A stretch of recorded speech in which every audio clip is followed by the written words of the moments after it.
dia que tudo isso vai acabar, a tristeza não vai mais existir, a dor não vai mais existir, o choro não vai mais existir, a angústia não vai mais existir, o desespero não vai mais existir. Por quê? Porque nós estaremos com Ele. Essa é a herança que Ele tem para cada um de nós, a eternidade com Ele. É entendermos e compreendermos que apesar de, quando nós obedecemos, quando nós perseveramos e quando nós entendemos o seu propósito, nós estamos sendo direcionados para uma herança incorruptível. E aí eu gosto do que Pedro fala, né? Que nós somos chamados para andarmos e crermos em uma viva esperança. Qual é essa viva esperança? É a salvação, é a eternidade em Cristo Jesus. Então, a propósito, inclusive no próprio livro de Pedro, aqui mesmo nesse texto que eu li, ele vai falar sobre esse propósito e vai falar sobre o ouro, que o ouro precisa, para ser ouro, ele precisa ser o quê? A palavra certa seria essa, tratado ou purificado, passar pelo processo que precisa passar. E qual é o processo que o fogo passa para ser com ouro, passa para de fato ser ouro? É o fogo. Irmãos, presta atenção, qual é o processo que Deus permite que nós passemos para que nós sejamos nós mesmos e possamos viver o seu propósito? É o fogo. Agora, quando eu me lembro do fogo, eu me lembro de Sadraque, Mesaque e Abidnego.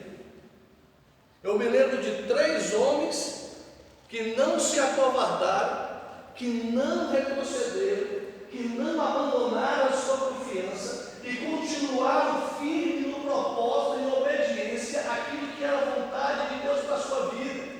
E a sua firmeza foi tão forte, eles foram tão constantes, que eles abdicaram da própria vida. E ao ser lançado no fogo, irmãos, presta atenção, ao ser lançado no fogo, eles passeavam no fogo. Porque o próprio rei, ele diz, olha, isso aí fica Alexandre, ele fica meio enlouquecido, ele fica meio baratinado, porque a primeira coisa que ele fala é, ei, não tinha 3. E por que agora são 4? E ele diz, olha, nós não jogamos esses homens amarrados, atados. E por que agora eles estão soltos? 2 coisas a gente vai olhar. Primeiro, no fogo, Deus sempre está conosco.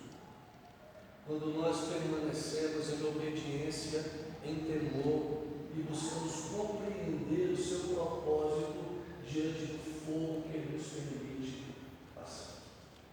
Deuteronômio capítulo 28, versículo 2, não, Deuteronômio 8, não 28, versículo 2 e 3 diz que Deus pegou o povo, fez o povo peregrinar por 40 anos no deserto, humilhou o povo, provou o povo para quê?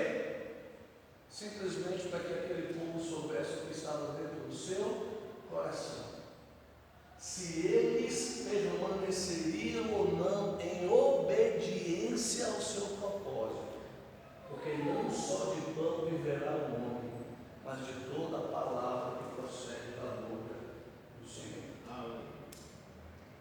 A gente não entende certas coisas, a gente não compreende certas coisas, a gente enlouquece diante de coisas que a gente vive e passa, mas o nosso chamado e o que Deus espera de nós é que nós permanecemos em obediência e alimentando essa viva esperança de sabermos que aquilo que começa acaba. Que a luta que nós passamos, ela tem começo, ela tem meio e ela tem fim. Independentemente desse fim, o maior fim, o melhor fim que nós temos diante de tudo que nós vivemos, é essa viva esperança da eternidade, da salvação em Cristo Jesus, de sermos lavados pelo seu sangue, perdoados e redimidos e vivermos para sempre com Ele.